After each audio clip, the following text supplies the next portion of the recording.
Dave Allen. Hello, how you doing? Thank you so much for talking to Bayloric TV once again. Anytime, I enjoy it every time. I have to say that our last interview got a lot of comments. A lot of people seem to like the interview. I got a lot inboxed and said that Dave Allen came across a real nice guy. One of the questions that keep coming up is why you're called the White Rhino, and I'm giving you between now and the end of the interview to give me a new reason as to why you're called the White Rhino. But we'll kick into that later. Of course, your fight against Larry Olibamu, I believe. Yes, there was a lot of talk about him gonna do this and that to you, and he was gonna.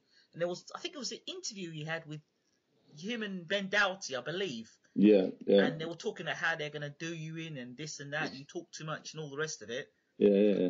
So when you got that video, what was your thoughts about it? My initial thoughts was shit. I was like, oh no, because he's a 6'5" black fellow, isn't he? Yeah. From the mean ends of wherever, and so I thought, I've kind of awoken the beast here.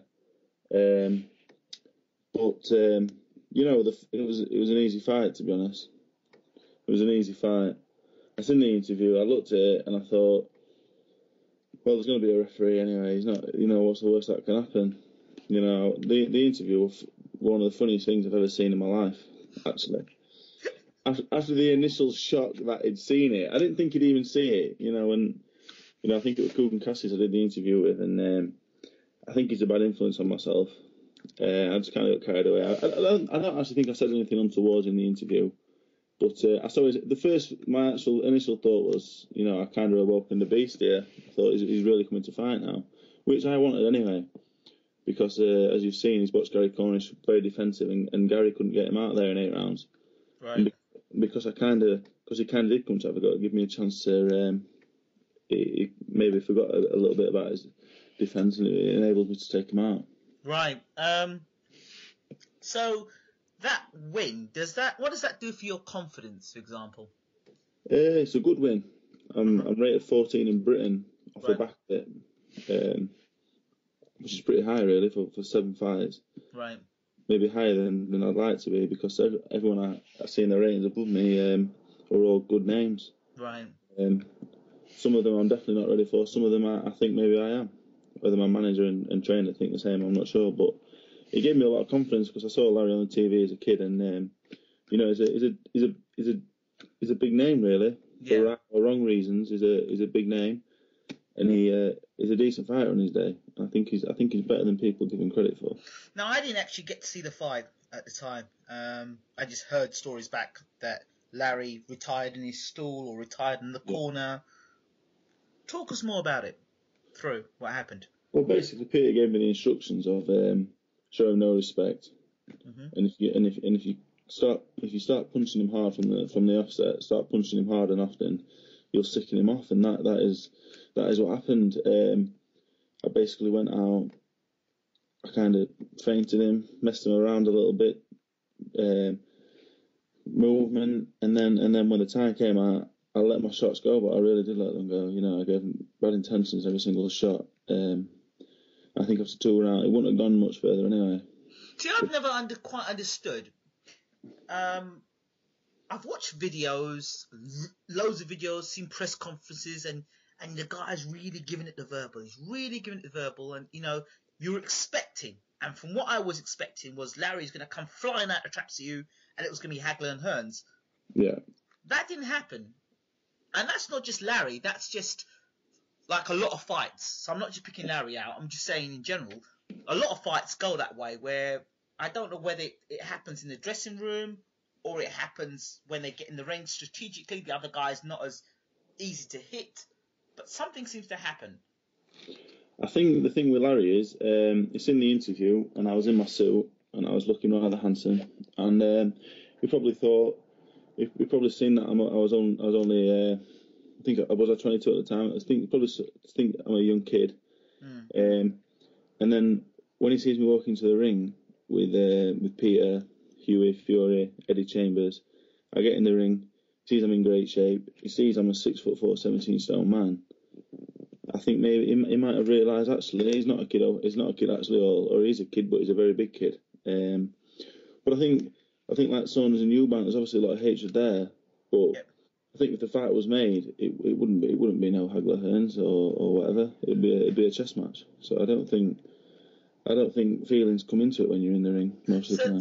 So that's what makes Hagler Hearns a great fight, or Barrera Morales, where two guys dislike one another and they've just come out first round and bombs away.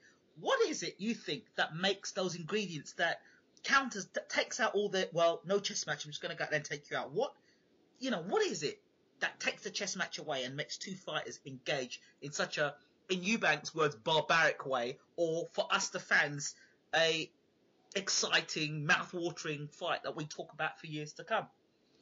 I think capabilities first and foremost. Obviously, the four names you mentioned, Barrera, Morales, Hagler and Hearns, are all world-class fighters. Right. And they could all fight like that for 12 rounds. Right. I don't think Dave Allen, Larry Olivamiru was ever going to be Hagler Hearns, you know what I'm saying? Because I'm not ashamed to say we're not that level of fighters, and I don't fight like that anyway. But okay, I can give you Gavin Rees and Buckland. That was a domestic fight, but it was a bit of a scrap. Yeah. From round one, bombs, throws, punches have been thrown. Is it sometimes a lack of ability which makes it a good fight? Because there's no need for defense. Two guys coming forward, another one, Gatti Ward. Two guys coming forward and just taking it to one another. I think both fighters need to want to have that kind of fight. Right. Peter did say to me, go out there with intentions when you punch to punch straight through the man, but he didn't say go out there and get straight in his face and start a fight. He said go out there, don't get hit for the first half round, first round or whatever. Yep. So I never had any intentions of making it that kind of fight, and I don't think he did either personally. Right. I think it's easy to talk. I'm not just knocking him for that. I'm just saying it's easy to talk up the fight, and you got to talk up the fight as well. But there was definitely no bad blood in from my end towards him anyway. I mean, another thing as a fighter, it's very easy, obviously, for me to ask you the question, and I guess I've been in the ring and taken punches myself. Yeah. But for those who don't take punches and just sit on their armchair or sit behind a computer and tweet away and criticize, when you're having to face somebody who's a big puncher, consciously in your mind, does that roll around your mind when you're going into battle, or is it something you say, well, I'll land mine before he lands his? I knew this was the first fight that I'd had as an amateur or as a professional where I knew there was a possibility that I could be knocked out by my opponent. Through the amateurs. I mean, I boxed at the highest level domestically as an amateur. Right. But never against massive punches, and I always had a head guard and larger gloves to obviously to take the blow away. But as a professional, I never boxed a puncher or anything. I'd only boxed one opponent that I'd really come to win. And obviously Larry had 10 wins and 9 knockouts, so it did play a part in my game plan. Right. That it was a puncher.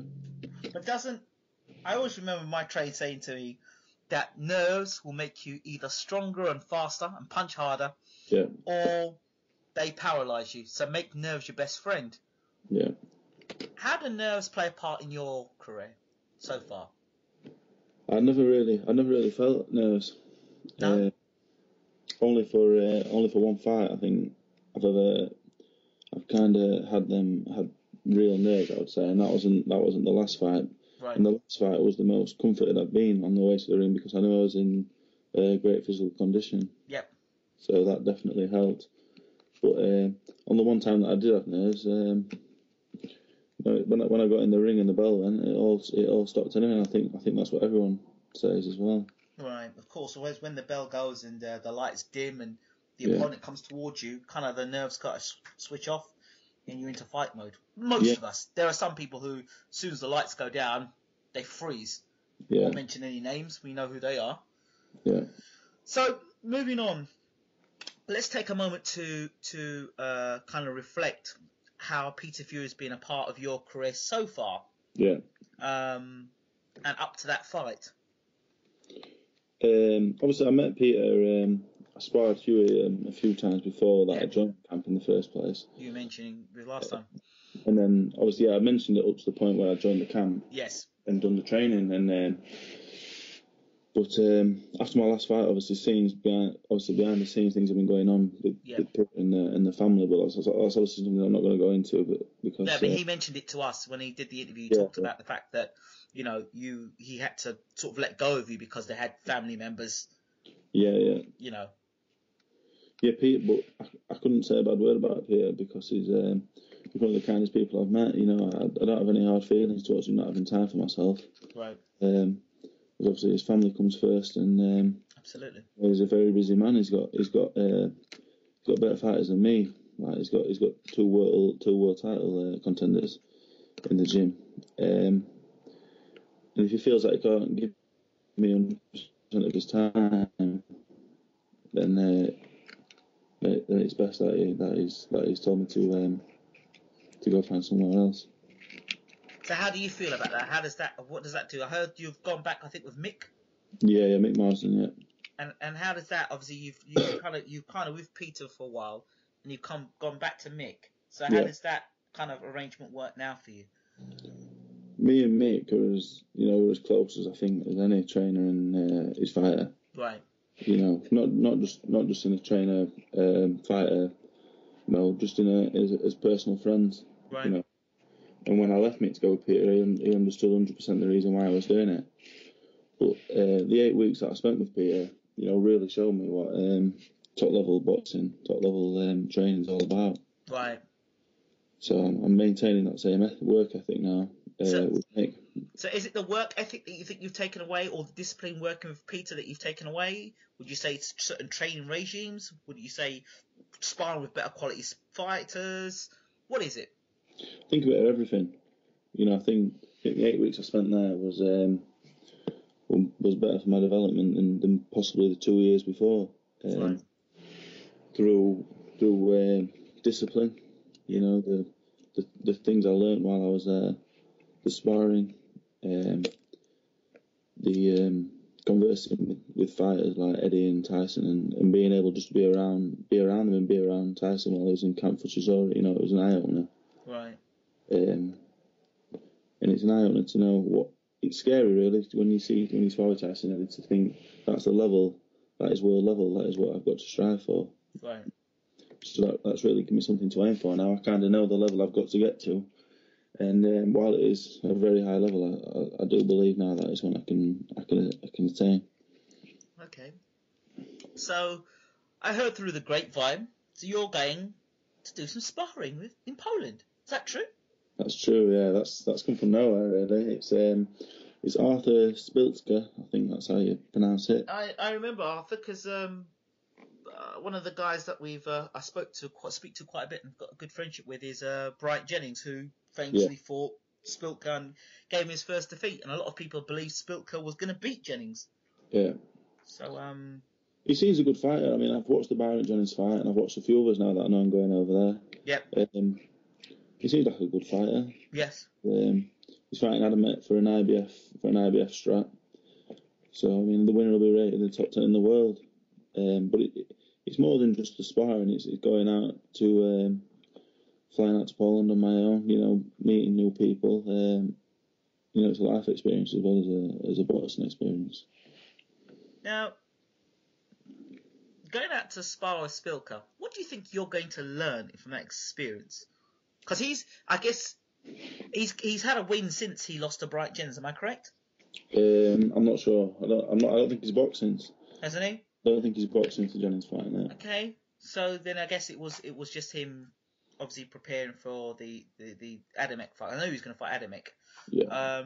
I didn't know if that fight got cancelled or something happened between that fight, or somebody got injured or something like that. Yeah, possibly. Yeah. Something like that. So so he's coming off a loss. So I guess for him, he's going to want to have his confidence right back up. So you're going to be right in the fire of somebody who's preparing to fight Adamek. So Adamek was there or thereabouts at world level.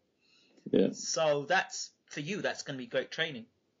Yeah, well, obviously he is at that level. I definitely don't think he's as good as Tyson Fury or Eddie Chambers. Right. I don't think he's any better than anyone I've been in there with before. Right. In a sparring environment, that is, obviously. But you can take anything from sparring, anybody, I believe. Yeah. Especially someone who is better than myself. Right. But more, obviously, I'm spending 2 weeks out there. I'm sparring 6 times over the 2 weeks. Yep. And I'll be training in the meantime with obviously the trainers that are out there helping him out as well. I suppose the sparring partners will have to train while we're there as well. Do you think you'll bump into Adamek? Because I know he's Polish, but I know he's got American connection. Do you think he's going to be around Poland at any point in time? Like training or...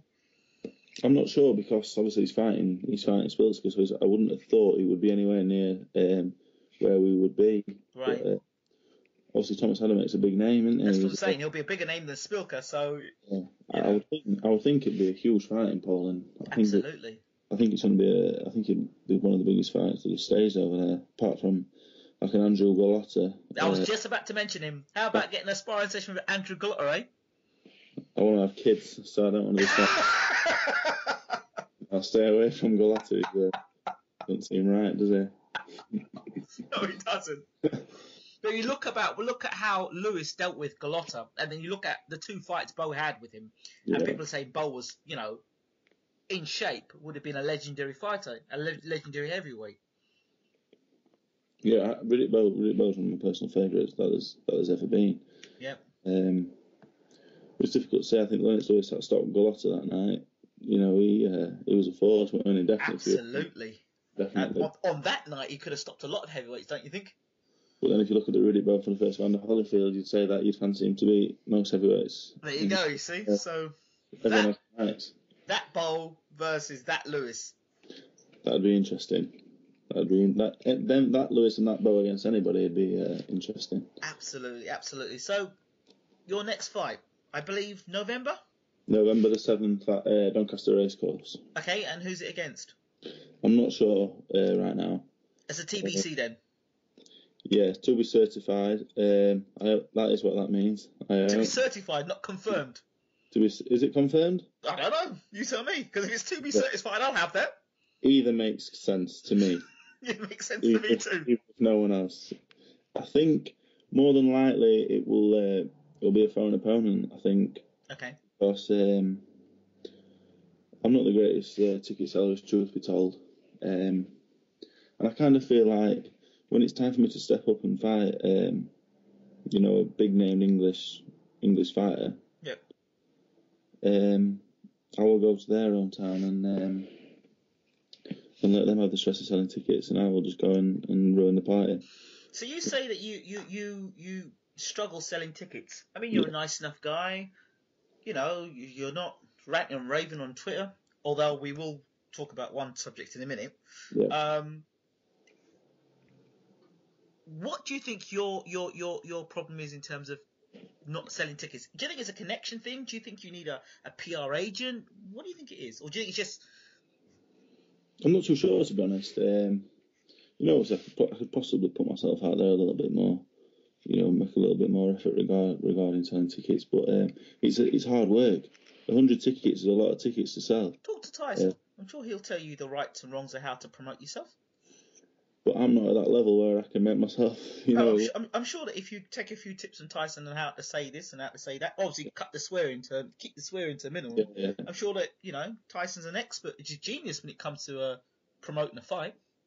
Well, Tyson's got that little glint in his eye, Tyson can get away with certain things because he's Tyson, can't he? Yeah. But I'm not sure I could get away with saying certain things that he says. But he does a great job of promoting himself, Absolutely.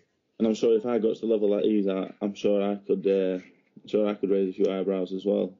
You're in an interesting situation because there's the heavyweights obviously around, such as McDermott. Has he retired or is he still around? I'm hoping he's retired. That'd be nice, another one out of the way. You McDermott and you've got there's still Sprott, Skelton, they're all Skelton, Sam Sexton, I believe he's still floating around. Lewison, yeah, of course. And then you've got, obviously, Akinlande as well as another one. Yeah. And let you move up a bit more, you're looking at, Gary Cornish, another fighter. I kind of feel like if I keep developing, keep getting myself fit, in 2 years' time, who's to say that Lewis and McDermott, Sexton, Skelton, and Sprott are still going to be around? And it could be. But then you've got Joshua, Dillian White. Whoa. I think Joshua, Dillian White, they could finish each other off by the sounds of it. They could wrap each other out by the sounds of it, and let me have a nice. They're both top fighters. Yeah. I mean, you know Joshua well because you've sparred with him on numerous occasions. And when's the last time you sparred with Joshua? A while ago, but I'm sparring him this coming Tuesday and Thursday, I believe, before I fly out to Poland. Right. And so you've tracked his progress? Oh, definitely. I've not missed a fight. I'm a fan. Okay. And how do you see the progress for yourself as a one fighter to another? I mean, take away all the media hype because you're one fighter to another. Yeah. What are you seeing? The first few fights, it was knocking people out, but obviously you're impressed by the power of the man and the size and the sheer strength of the man. But in terms of his boxing, I was kind of like, he spars. He's a bit tighter when he spars, and he's a bit cleaner and he's a bit tidier. Right. So I was thinking, well, obviously the sheer strength and everything. Yes. He can get away with it. But I thought his last fight against Aries, I thought he'd improved massively. He looked a lot tighter.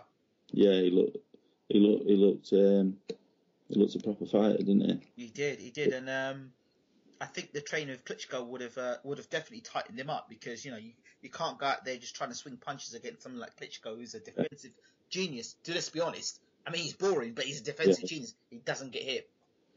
That's the kind of thing I'm hoping when I go out to Poland. Arthur Spiltzker hasn't got to where he is at now, rated top 10 in the world with having fools around him. Right. I'm hoping to obviously pick up things on there, but as far as Joshua's concerned, his last fight I thought he looked brilliant. His next fight with Baktov was a 12-rounder, I think, and Baktov's a proper fighter, so I think it's really interesting. I don't know if they're rushing him or not, because obviously they know better than me, but it's definitely interesting how they seem to be fast-tracking him. I mean, in heavyweight boxing, as you know, one punch and all your plans are out. I mean, like in boxing, generally, one punch can change a fight, but particularly in the heavyweight division. Yeah. All it takes is one clean swing and Chinba, it's... Yeah. So, it's you're kind of caught with a situation where if Joshua goes on and keeps knocking people out and he's looking impressive with it, what do? Do you match him against the top fighters or do you hold him back? How do you develop him? So you've got to get the tough fights for him, the learning fights, but at the same time, you don't want him to get beat. So... I think it's difficult because usually you find the more durable fighters are the ones who are lacking a little bit technically. Right. So it's all right giving him rounds, but if you're giving him rounds against a punch bag, it's not much better than him doing it in the gym. Yep.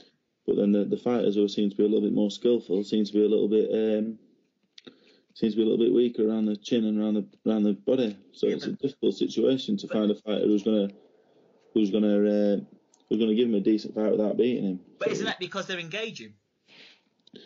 I think it's difficult. I think perfect fights for him now. Sam Sexton, around that level. He was a very good fighter, I think, but he's not a massive puncher. Right. I'm not saying Joshua can't take a shot, but I don't think right now he needs to be getting involved in fights. I don't think he needs to be questioning it right now. Yeah. But, like I say, they know better than me, so I think the Baktov fight's an interesting fight though, because I don't think he's a bad fighter at all.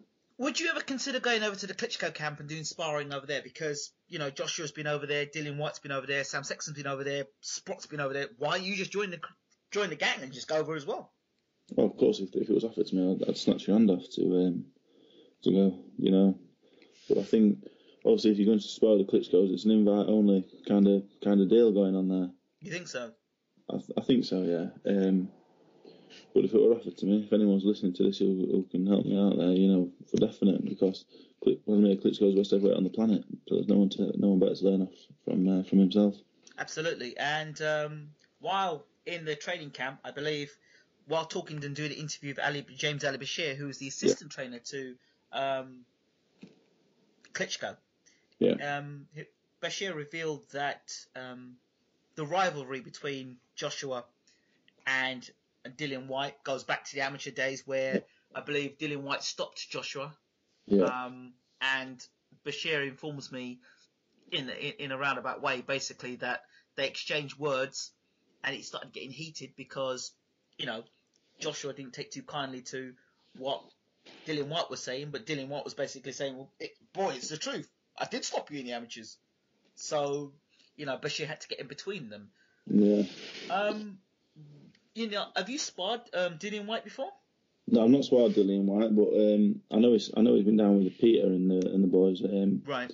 Sparring in the past, and they rate him as a very good fighter, and I've seen him on a few occasions, and he looks good. Bashir said that he thinks that with a bit of work, that Dillian White could be seriously. He's talking about seriously, this guy Dillian White troubling the Klitschko's. And Vladimir. That's a big statement. That he's seen something in Dillian White that clearly we haven't, because it's behind closed doors. I think the thing with I don't know Dillian personally, but the one thing I know about Anthony is, if he does have that potential, he will get it out of himself, because that is one thing that seemingly that he's not lacking. He's a great work ethic. Right. So if he has got the capabilities to get to the top, he will get to the top. Mm-hmm. That's definite. But I don't train Klitschko. He's better placed to say what fighters are gonna go where. And if he's saying that about a certain fighter, then that's something, isn't it? Yeah, that's. But then he's also said the same thing about Joshua as well. So you kind of wonder. It seems like they're on a collision course to fight Joshua and Dillian White. And it's going to be an interesting fight. I mean, the winner is obviously going to be onto big things, and the loser's going to come again anyway. Absolutely. You don't become a bad fighter from losing one fight, especially to another good fighter. What have you seen of Gary Cornish? I sparred Gary. Yep.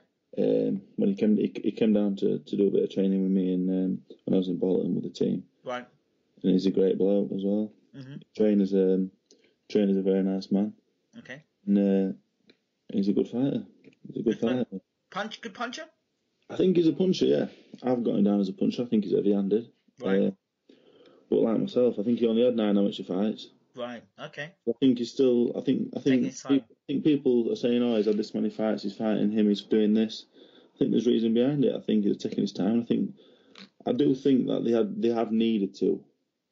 Because I did say to Gary myself, I said 18 months ago, you were average.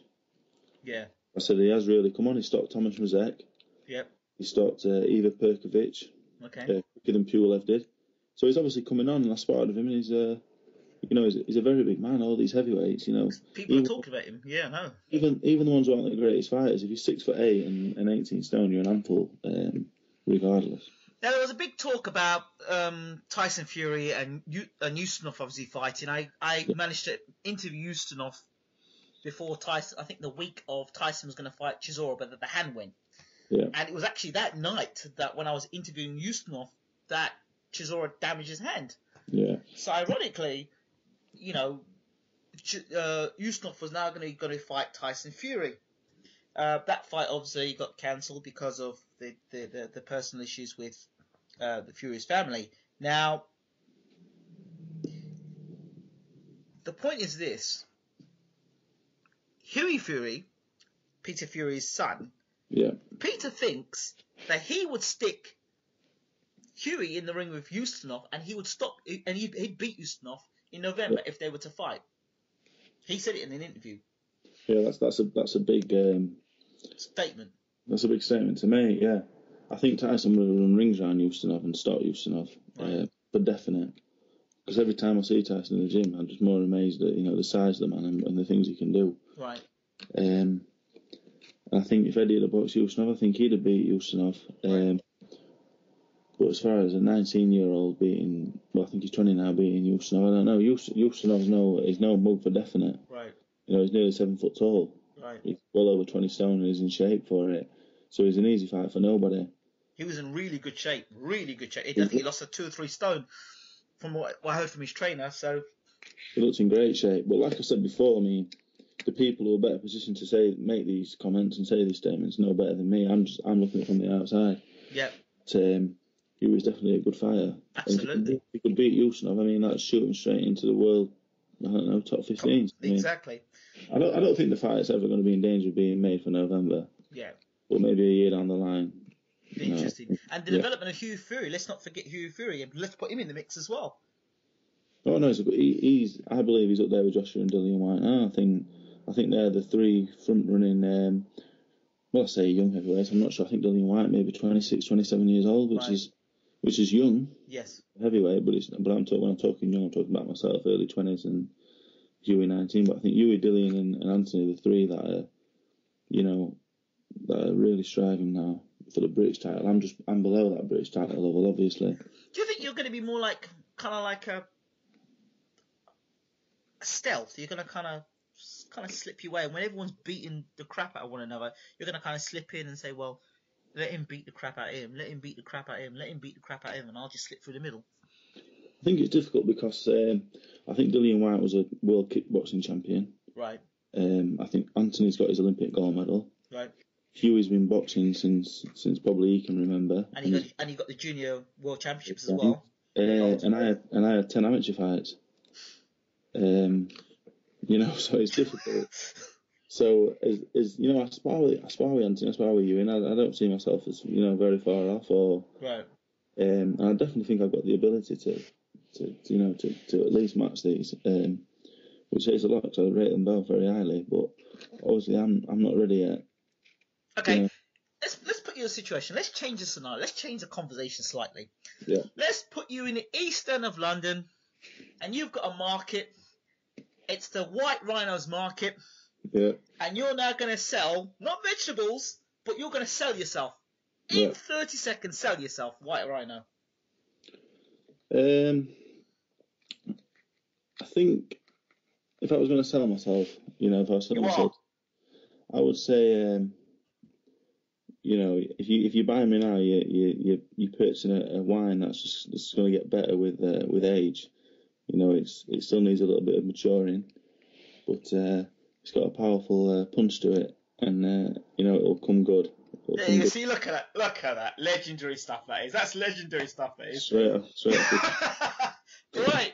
I know you're a man that loves to watch boxing, and I know tomorrow night you're going to be tuning in to Sky Sports to watch Paul Smith versus Arthur Abraham for the most definitely. WBO Super Middleweight Championship of the World. Yeah. And of course, what do you think? I think I don't think Paul Smith warrants a world title fight. In all honesty, his last 3 fights, since he beat Tony Dodson, I think he's beat Jamie Ambler, who's lost about 60 more fights than he's won.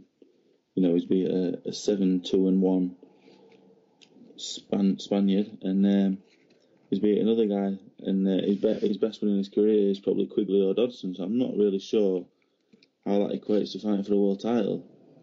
But he's got his shot. He'll get well paid for it and everything. And he can say he's got for a world title. It's good for his punditry position. But I think it's going to be a painful night. Arthur Abraham isn't what he was, but he'll he can punch, can't he? He can punch, but that level. But he can punch. Now, okay, we can have the for and against Paul Smith winning the world title, and I'm going to go on the for Paul Smith winning the world title. Yeah. The fours. Arthur Abraham's never been the biggest of super middleweights. Yeah. And he is sort of one-dimensional in his attacks. I can't remember if he can fight well coming forward or he can't fight well going back. One or the other. Yeah. He's a plodder. He's not the fastest on his feet. Yeah. Predictable. Yes, he can punch, but I'm not sure if he punches as heavy as Groves or DeGale. I'm not sure. At middleweight, if the fight was at middleweight, I would say Abraham by KO because he was just a monster at middleweight. Yeah. Like, I saw what he did to Edison Miranda. That was just brutal. Yeah. But since he's transferred to super middleweight, I don't think his punch power has translated in the same way. And I saw the way that Carl Froch kind of dismantled him. Yeah. And I saw the way Darrell kind of rings around him. So he can be outboxed. And of course, the fight he had against the guy who he lost the title against. Stieglitz. Yeah. And Stieglitz is not the greatest super middleweight in the world. Yeah. So Abraham, and he's getting older, Abraham. So those are my reasons. And the Joe Gallagher factor, if you want to throw that in as well, success, breeding success, and being in the right place at the right time. I think for a start, the Joe Gallagher effect. Paul Smith's not fighting some Argentinian midget being brought over, so I think that kind of cancels that out. I think a lot of them fights on Sky are a little bit.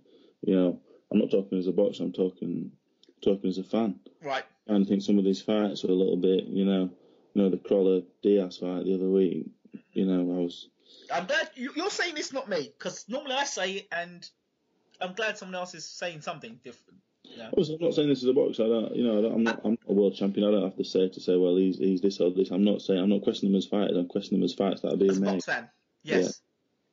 Yeah. People on Twitter can do it, so why can't I? So, but Paul Smith's going to go over there, and I just don't think he's that level. I think he's, he got stopped by James DeGale after he'd had 9 fights. George Grove chinned him in 2 rounds. I don't know. Someone messaged me the other day. Called Sean, he's a nice fellow. He tweets me now and again, and he says to me, "What do you think about 7-2 Paul Smith winning the fight?" And I said no, no. It could be 200 to 1, and I wouldn't place a penny on him. I just really can't see him winning the fight. I just don't think he has the capabilities to, and I think it'd be a sad state of affairs if Paul Smith were a world champion.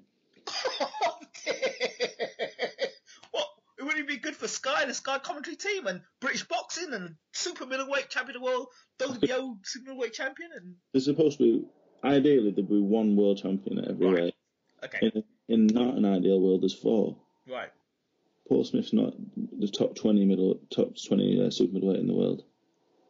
So wouldn't it be a travesty if he's then seen as the best super middleweight in the world by uninformed fans who believe that the WBO or whatever title is the be all and end all of boxing? So I just maybe I'm living in an ideal world, and wanting people to realise that if he does win tomorrow, he wouldn't be the champion of the world. It'd just be a belt holder, decent win. Are you a Paul Smith fan, may I ask? Because it seems that you are a real Paul Smith fan, very enthusiastic about Paul's chances, and wishing him the best and all the rest of it. No, I think if he won, it'd be great, because he would come back over here and James DeGale or George Groves would win a world title. That's how I would see it. It'd bring like a gift. I don't wish any bad on the man. I don't want him to get hurt. I don't want him anything like that. But I just don't think he's going to win the fight. I don't think there's any way, shape, or form he can win it at all. Even by sitting down in that punditry team and sitting down and watching Arthur Abraham and picking him to bits. I could watch Vladimir Klitschko now until I'm 35 years old and pick his faults out and watch him on YouTube and speak to those closest to him, and I still wouldn't last 30 seconds with him. So he can watch all the Arthur Abraham he wants, unless Arthur Abraham turns into a domestic level fighter overnight, he hasn't got a chance. Not a chance. I don't believe if he wins, if Paul Smith wins, I'll donate my next person I fight to a charity of his own choosing. Okay, that is definitely going to be the quote and the tagline of this video. Absolutely. You can hold me to that. I'll hold you to that one. Absolutely. Why not? You can split it between yourself and himself. So okay, sounds good. That's my betting done. I've stopped gambling now, but I suppose that's a safe bet. Well, we can do it, and then we can do a video afterwards of you saying, Paul Smith, you are now the WBO super middleweight champion of the world. I really hope he does do it, because obviously it's good for British boxing. But I just can't see it happening. I'm not being negative or anything. No, you're just being honest, which is cool, and not being a hater. You're just being honest. I was watching ringside last night, and obviously the boxing last week, and Carl Froch was saying Paul Smith can definitely beat Arthur Abraham, but George Groves wouldn't last with him, and Darren Barker was giving Paul Smith a chance, and I would just like to see, refreshing punditry. I'd like him to bring people in who are going to tell the truth, because we all know they're not really thinking that. It would be nice to you know, I think if I go on boxing forums, you know, I'm not a member. I'm only a member of the Box Rec forum, but people aren't stupid. You know, people can see through what the truth is. You know, obviously it's not happened yet. The fact hasn't happened. I might look a fool, and Paul Smith might knock Arthur Abraham out. Well, knocked him out, Spark out, first round. If that happened, I would take every item of clothing I was wearing and run around the place where I live. I'd run around the village. But he believes he's got the power to knock Abraham out. The same man that I don't think has been stopped in his career, apart from on a swollen eye and fought far bigger punches. I just can't see it happening in the slightest. Not at all. So, and in terms of Joe Gallagher's success, does that play a part in this? Does that play a part, or do you think his wins have been slightly against lower level opposition? I think if you look at his wins, I think 16 of them are Callum Smith. Yeah. 10 of them are Anthony Crolla beating Argentinians. Mm-hmm. Obviously, Crolla had a win over John Murray, which broke my heart as well. That was a good fight, but great fight. I actually didn't think Crolla would win it. I thought Murray I definitely didn't. I had a large sum of money on the premise that John would win, but you know, a lot of them are Scotty Cardle's wins. I think it's nice that he's got a 15-0 record or whatever it is. He had it before, and then he got into it, and then he had a real fight. I think it was Kevin Mitchell, John Murray, a real 50-50 fight, and his record got snapped. It's not the trainer that's making the trainers the fighters. All the fighters that have joined Joe Gallagher are already made high-level fighters. So I don't think he's made anyone from scratch. So I can see after this that Joe Gallagher will be tweeting you and saying to you, "Come down to our gym. We'd love to have you." Open invitation. I've been to his gym before. It's quite a nice gym. You have done? It's about 200 yards from the Fury gym, so I've been. Oh, wow, interesting. No, I'm not knocking Joe Gallagher either. See, again, we've got to see. You're just being honest, having an honest opinion, and in social media, and there are some narrow-minded people out there that will turn and say, "Oh, look at Dave Allen, he's hating." It's not being hating; it's just being honest. There's so many people out there that are not honest. There's a difference on Twitter. I see people who are being honest, and you think that's fair enough. Then you see people who would just write Joe Gallagher is a prick. I think there's a massive difference between just making an uninformed statement and being disrespectful and rude. Yeah, and then just giving an honest opinion on things like a fight, which doesn't really make a difference in the grand scheme of things. Yeah.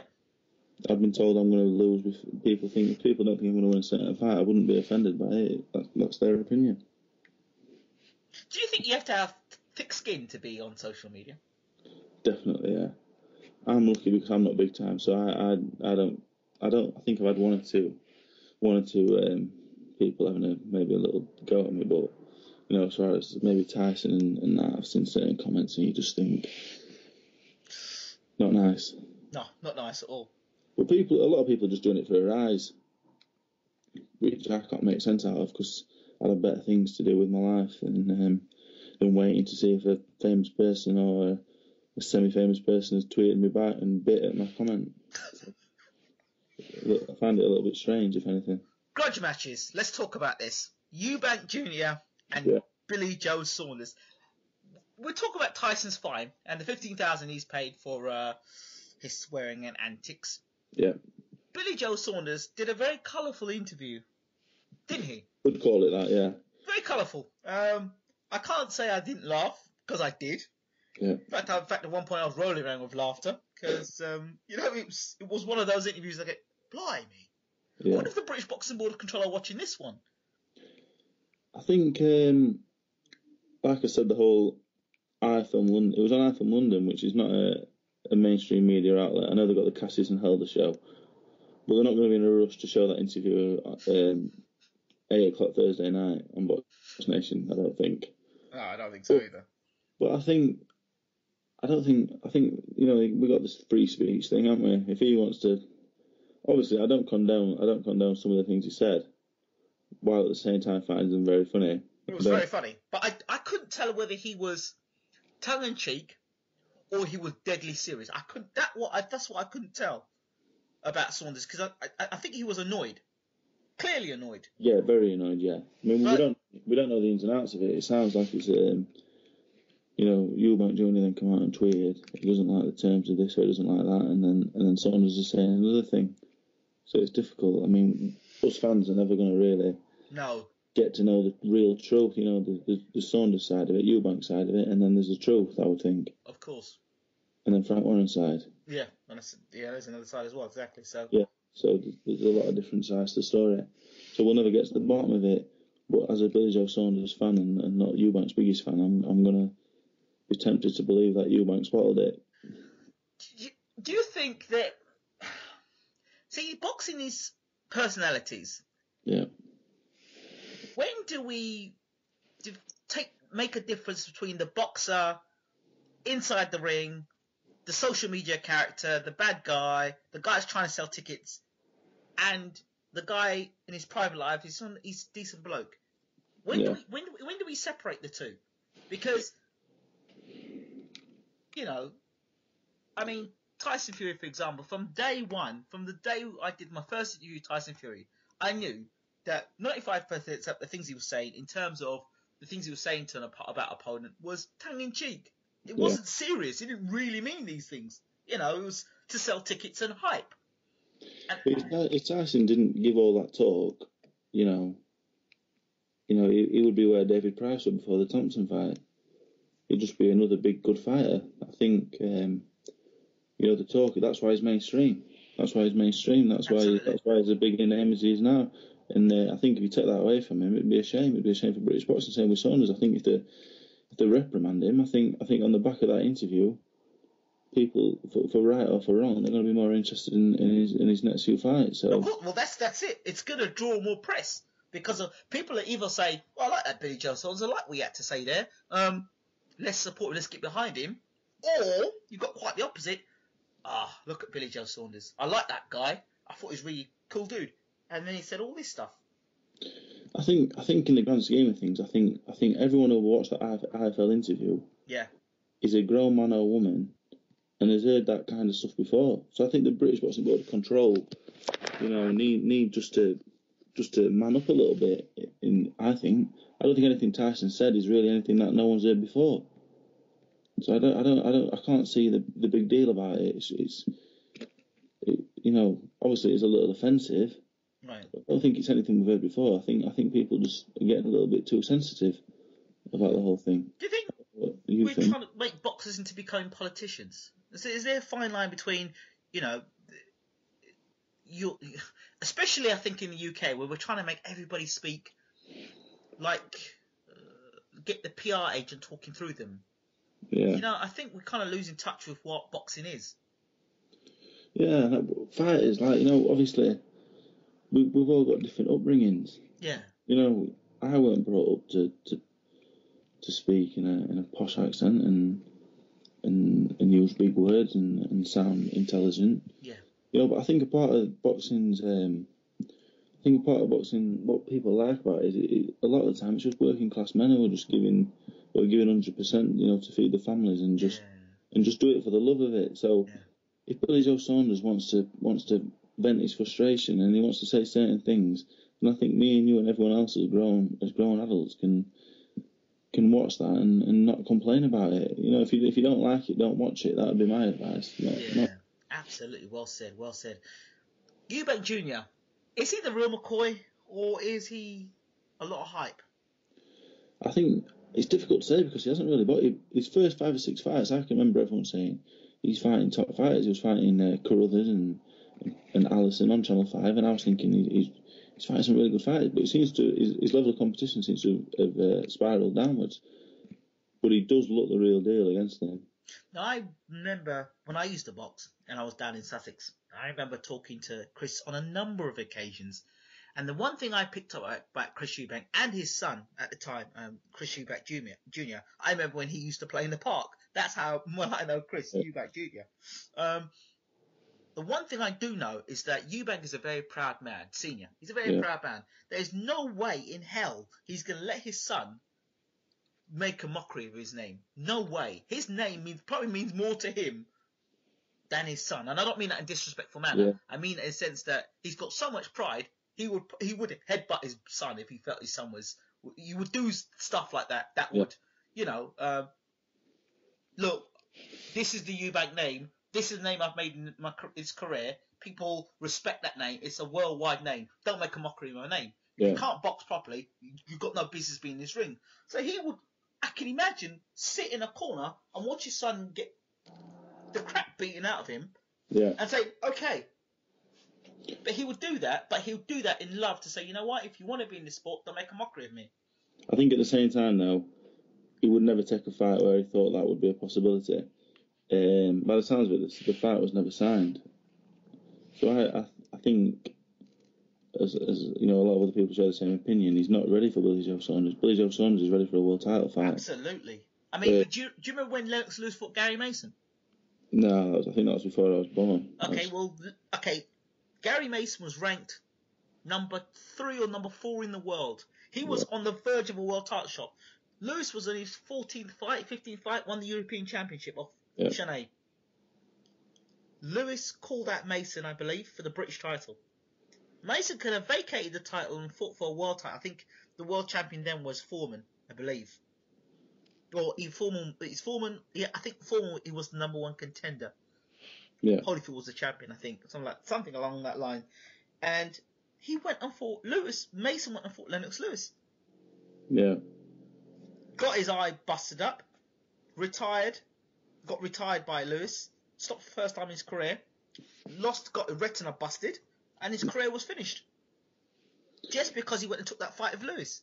Lennox Lewis was Olympic gold medalist, though, at the same time. Because Eubanks only had 26 amateur fights. I know, but imagine... Similar situation, yeah. If Eubank were to upset the upper card with Saunders. I mean, where would Saunders go from there? He gets beat by a complete unknown. Where would Eubank go from there? He would then be thrust up into world level. Would he come back down a level after that, or would he stay there? So I think it's a bad fight for both of them to take. So Eubank would become British Commonwealth and European champion, right? Yeah. So you look at that, you wouldn't have to even... You're British Commonwealth and European champion. You just pick and choose who you fight, in a sense, but it'd all be, British Commonwealth and European level. Definitely, yeah. So realistically, if he beats Saunders, for Saunders it's okay. He can kind of duck and dive and say, I won't fight you and I won't fight you. I'll fight you for a world title shot. But with Eubank now, he'd have to fight and defend that title. Yeah, I don't think the fight's going to happen now. Don't you? Which is a shame for us, but I think it'll work out for the best for both of them. I think the risk is far too high for Saunders. I don't know why. Obviously, he doesn't like the bloke, but I just think it's a bad fight. If he beats him, he's beaten of his professional, really, in the grand scheme of things. If Eubank wins, obviously, he puts him in a good position. But where does it really put him? So the other thing is, could the sticking point be, if you beat Billy Joe Saunders, then you have to, you've got another deal that you can't just walk away. Yeah. Obviously, that sounds like the problem with it going ahead. But like I said before, we're never really gonna know the ins and outs of it. No. We don't know who's to blame, but I don't know. Dave Allen, thank you so much for talking to Baylor to you once again. Thank you very much. I've really enjoyed it. Thank you again, Dave. Appreciate it.